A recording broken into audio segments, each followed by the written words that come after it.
নিয়ে বলছি যে সুষ্ঠু নির্বাচন কমিশন আইন নিয়ে প্রশ্নের পরিপ্রেক্ষিতে প্রধানমন্ত্রী শেখ হাসিনা বলেছেন জনগণ বিএনপিকে ভোট দেবে কেন?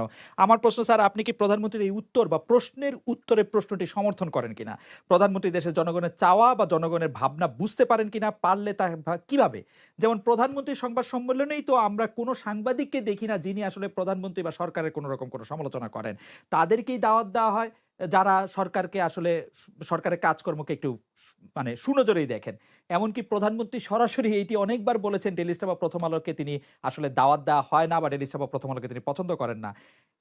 এমনকি কয়েকদিন আগে তিনি একথাও বলেছেন তিনি আসলে টক শো দেখে বা দেশ চালান না। তো প্রধানমন্ত্রী বাংলাদেশের মানুষের বা জনগণের মতামত আসলে কি করে বুঝবে? মানে কয়েকজন তার পছন্দনীয় সাংবাদিক আর কয়েকজন তার নেতা কর্মীকে দিয়ে তো আসলে দেশের মানুষের মনোভাব নিশ্চয়ই বোঝা সম্ভব না। স্যার আপনার কাছে একটু জানতে চাইব।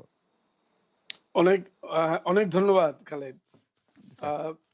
বিষয়টি হচ্ছে একজন রাজনৈতিক নেতা কিংবা রাজনৈতিক নেত্রী তিনি কিভাবে দেখেন সেটি হচ্ছে তার আদর্শের ব্যাপার।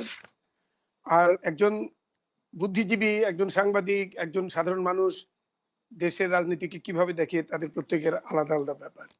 সুতরাং বিষয়টি বুঝতে হবে যে আওয়ামী লীগের প্রধান একই সাথে দেশের প্রধানমন্ত্রী তিনি জাতিসংঘে অধিবেশন শেষ করে এসে প্রেস কনফারেন্স করেছেন এবং সেখানে অনেক সাংবাদিকের সামনে তিনি অনেক কথা বলেছেন এবং খোলামেলা ২ ঘন্টা ১৮ মিনিট তিনি কথা বলেছেন এবং বেশ কিছু প্রশ্নের উত্তর দিয়েছেন এবং সেখানে আমি উপস্থিত ছিলাম। হুম, আ আমি দেখেছি তার স্বতঃস্ফূর্তভাবে কথা বলা এবং একই সাথে বিভিন্ন ধরনের আ আ বিষয় তিনি পরিষ্কার করেছেন এবং তবে এটা ঠিক যে হ্যাঁ, আপনি যে কথাটি বললেন যে জনগণ বিএনপিকে কেন ভোট দিবে? এখন একজন রাজনৈতিক নেতা হিসেবে উনি একথা বলতে পারেন না এমন কোন বিষয় না, বলতেই পারেন। এবং কেন ভোট দেবেন না, কেন ভোট হুম, দেবেন এটা সব রাজনৈতিক দলই তার পক্ষে ভোট চায়। কোন গোয়ালা নিশ্চয়ই তার দই টক হবে এটা কেউ বলে না। এবং সব গোয়ালাই তার দই মিষ্টি হবে এটাই বলে। এটা হুম, খুব হুম, স্বাভাবিক ব্যাপার। এখন এখানে বড় রাজনৈতিক দল আমরা জানি যে আওয়ামী লীগ এবং আরেকটি বড় রাজনৈতিক দল হচ্ছে বিএনপি। এখন বিএনপির যে কর্মসূচি আমরা দেখেছি গত কয়েক বছরে, একটা বিষয় খুব উল্লেখযোগ্য সেটি হচ্ছে যে আ তারা সরকার বিরোধী আন্দোলন করেছেন বরাবরের মতো এবং এই সরকার বিরোধী আন্দোলন অর্থে সরকারকে সমালোচনা করা এটি অবশ্যই অন্যতম প্রধান বিরোধী দল হিসেবে তাদের করার দায়িত্ব এবং সেটা তারা করবেন এটি আশা করা যায় এবং একই সাথে এটাও আশা করা যায় যে তারা জনগণের জন্যে আন্দোলন করবেন। জনগণের আন্দোলন মানে হচ্ছে যে জনগণের সুখ সমৃদ্ধি কিংবা জনগণের দাবি দেওয়া কিংবা জনগণের সুযোগ সুবিধা ইত্যাদি কিংবা দেশের কোনো বিশেষ ঘটনা কিংবা বিষয়ের উপর সমালোচনা করে সরকারকে সমালোচনা করে দেশের জনগণকে ঐক্যবদ্ধ করে তারা আন্দোলন করবেন। এটাই তো যেকোনো রাজনৈতিক দলের হুম। প্রধান প্রত্যাশা এবং প্রধান দায়-দায়িত্ব।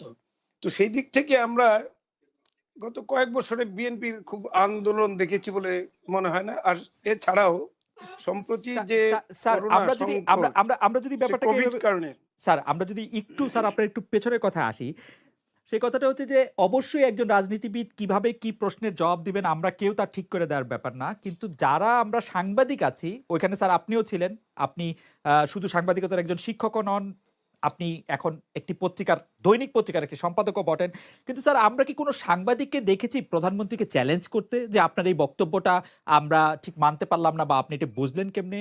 শুধু এই বক্তব্যটা না, প্রধানমন্ত্রী অন্তত ১০ টি বিষয় নিয়ে কথা বলেছেন। কোনো একটি বিষয়ে আমরা কিন্তু কোনো দ্বিমত, পাল্টা প্রশ্ন, চ্যালেঞ্জ এরকম কোনো কিছু শুনি নাই। আমরা কিন্তু বেশিরভাগই শুনেছি আসলে আ তিনি যেসব প্রশ্ন শুনতে চান বলে আমার কাছে মনে হয়। মানে আমি আমার কথা বলি। আমি প্রধানমন্ত্রী হলে আমি এক্সাক্টলি এই প্রশ্নগুলি শুনতে চাইতাম।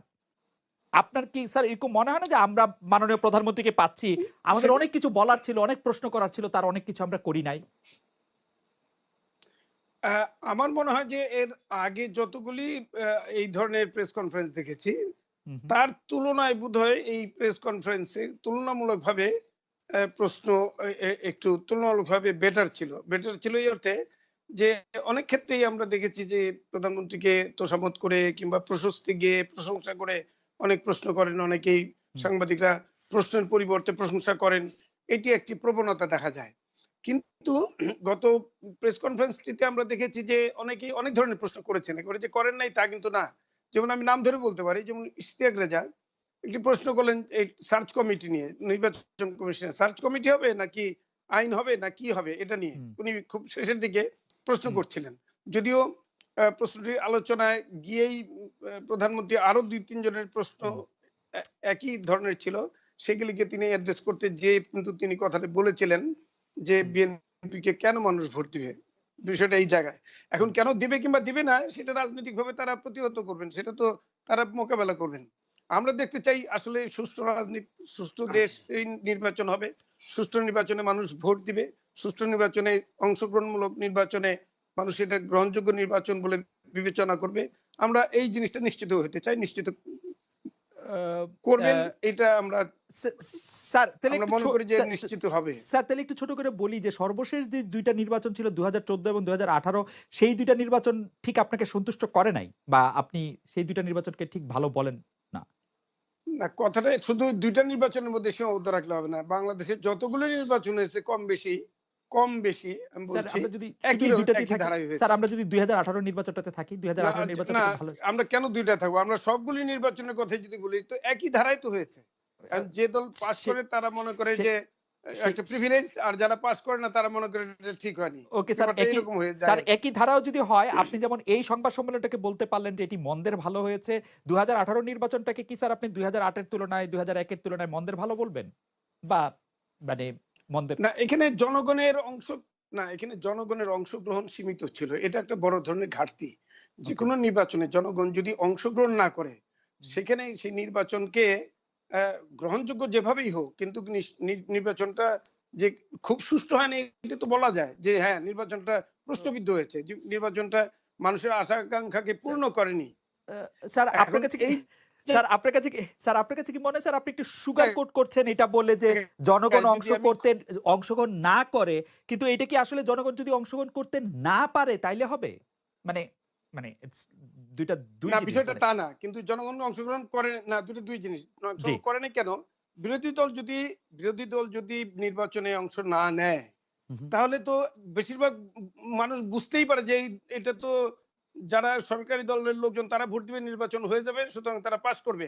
হু, হু। সুতরাং তাহলে তো অংশগ্রহণমূলক হয় না। বিষয়টা তো এই রাইট, জায়গায়। রাইট। যখন যদি বিরোধী দলের দায়িত্ব ছিল যে দেশের নির্বাচনটাকে সুষ্ঠু করার জন্য, তারা নির্বাচনে অংশগ্রহণ করেছিলেন কিন্তু পরে পিছুটান দিলেন। ওকে। এটা কিন্তু রাজনৈতিকভাবে কোনো উৎসাহজনক কাজ না। যে প্রফেসর কারণে আমার মনে হয় জি।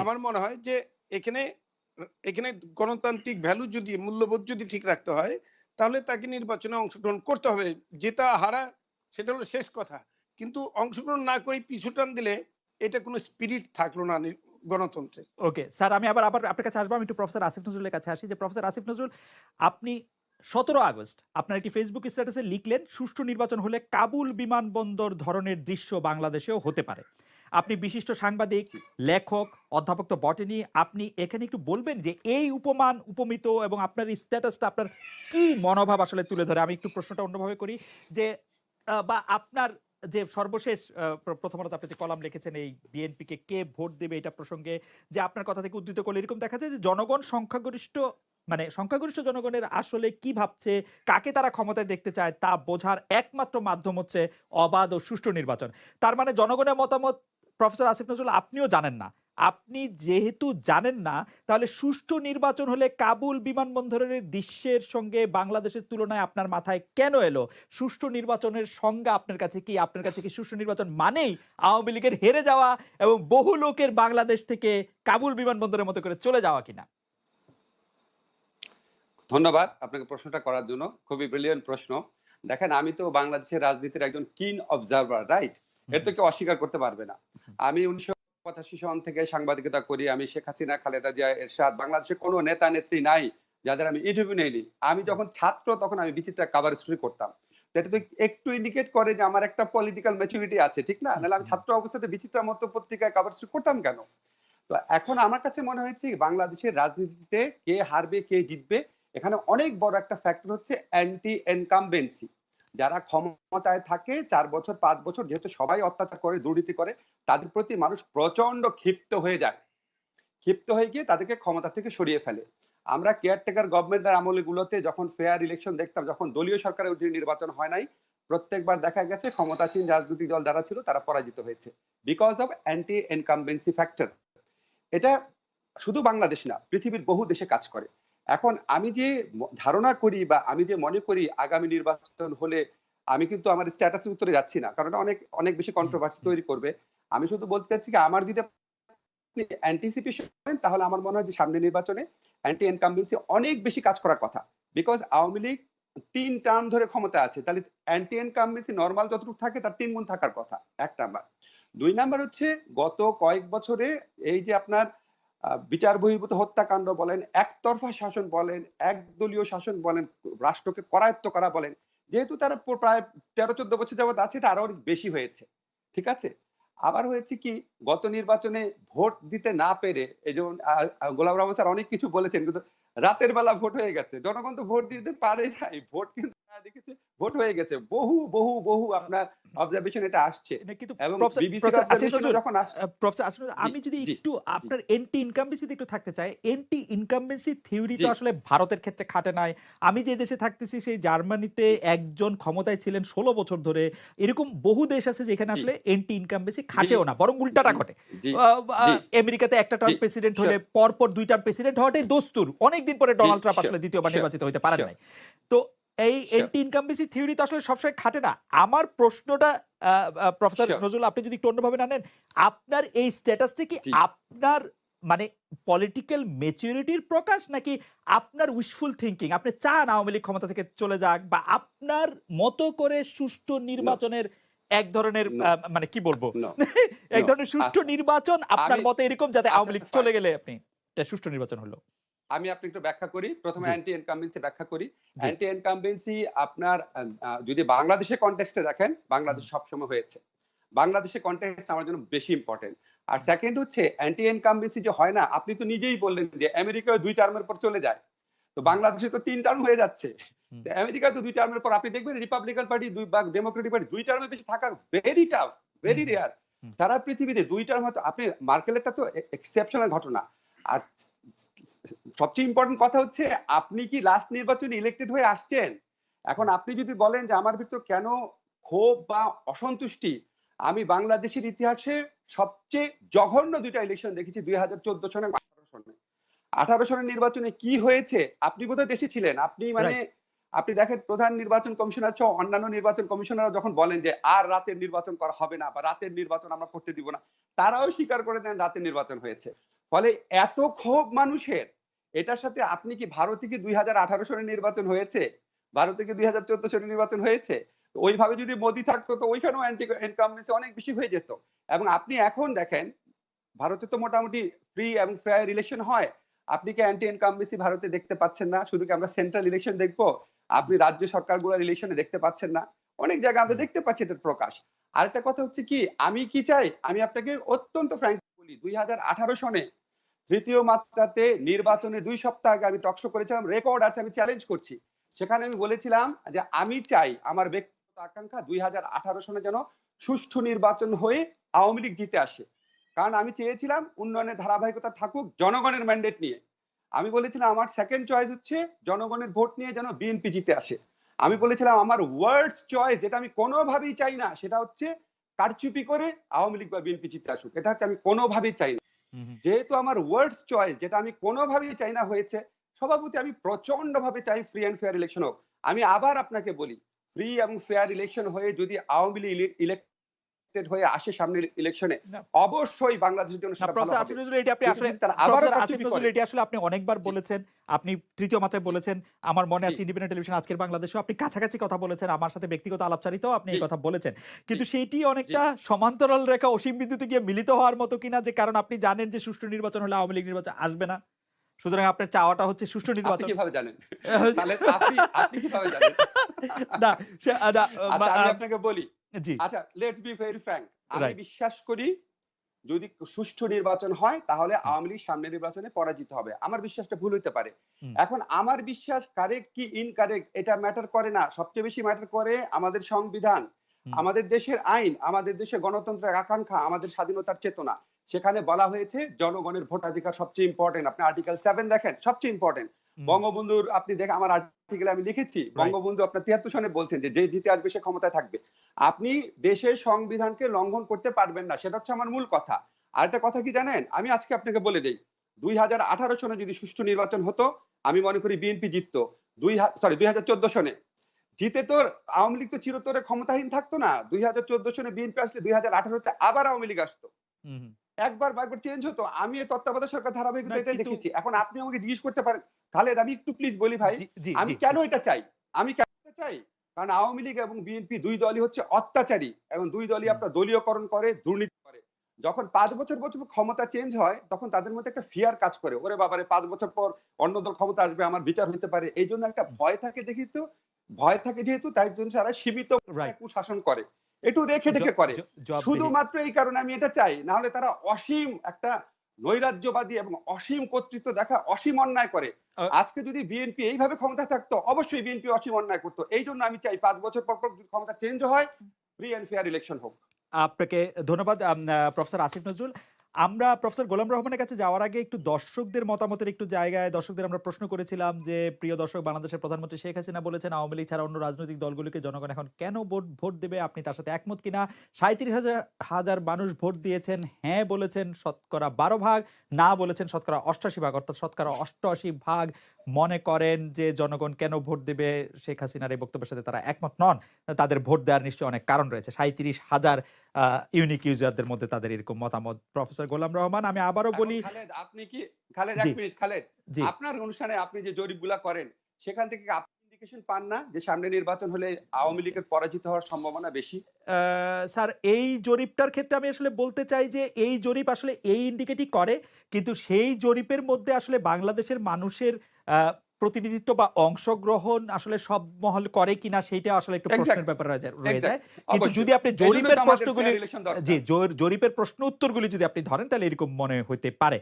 প্রফেসর গোলাম রহমান, আমি আবারও বলি যে আমি স্যারের ছাত্র সাংবাদিকতা, স্যার আপনি আমাদের সরাসরি পড়িয়েছেন, আপনাদের শুধু পড়ানো না, আমি দর্শকদের উদ্দেশ্যে বলি, প্রফেসর গোলাম রহমানের নেতৃত্বে প্রণীত সাংবাদিকতার ম্যানুয়াল আমাদের আগে পরে কয়েক দশক ধরে আমরা অসংখ্য ছাত্রছাত্রী সেটা পড়েছে।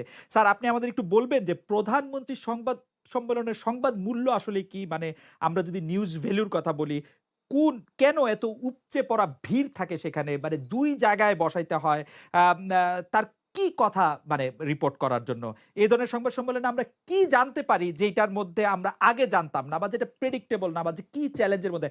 আমি আবার যদি বলি যে স্যার ক্লাসরুমে যেটি পড়িয়েছেন ফ্যাক্টর ডিটারমিনিং নিউজ ভ্যালু, সেইটার ক্ষেত্রে প্রধানমন্ত্রীর এই ধরনের সংবাদ সম্মেলনের খবর তার প্রেস অফিস আমাদেরকে পার্সু করে সেই খবর ছাপানোর কথা, আমরা সেখানে এত উপচে পড়ে কেন যাই স্যার? এটা একাধিক উত্তর হতে পারে। একটা হচ্ছে যে আমাদের রাজনৈতিক নেতৃবৃন্দ যারা আছেন, যে কোনো দলেরই হোক কম বেশি, তাদের এক ধরনের জনপ্রিয়তা থাকে এবং আছে। সেই জনপ্রিয়তা একটা কারণ হতে পারে যে তাদের পিছনে মানুষ যায়, ভিড় করে, দেখতে চায়। আরেকটি বিষয় হচ্ছে যে যারা পাওয়ারে থাকে, ক্ষমতায় যারা থাকে, এই পাওয়ারের ওই যে পাওয়ারের কাছাকাছি লোকজন কিছু ভিড়তে চায়। এই যে পাওয়ারের কাছাকাছি, ক্ষমতার কাছাকাছি মানুষ যেতে চায়, এটাও কিন্তু মানুষের এক ধরনের মনোজাগতিক একটা ব্যাপার, সাইকোলজিক্যাল একটা টেন্ডেন্সি। আপনি দেখবেন যে যেকোনো সময় একজন মন্ত্রী আসলে, কিংবা একটা হেলিকপ্টার নামলে, কিংবা একজন নেতা কোথা থেকে আসলে সেখানে ভিড় হয়। মানে কি? মানে হচ্ছে যে মানুষ নেতাকে এক ধরনের সম্মান করে, কিংবা সম্মান দিতে চায়। আপনি কি এই এখন কথা ধরা যাক সাংবাদিকদেরকে নিয়েও যে, বলবেন স্যার? মানে না, আমি কথাটা শেষ করি, আমার কথা শেষ হয়নি। জি স্যার। এখন সাংবাদিকদের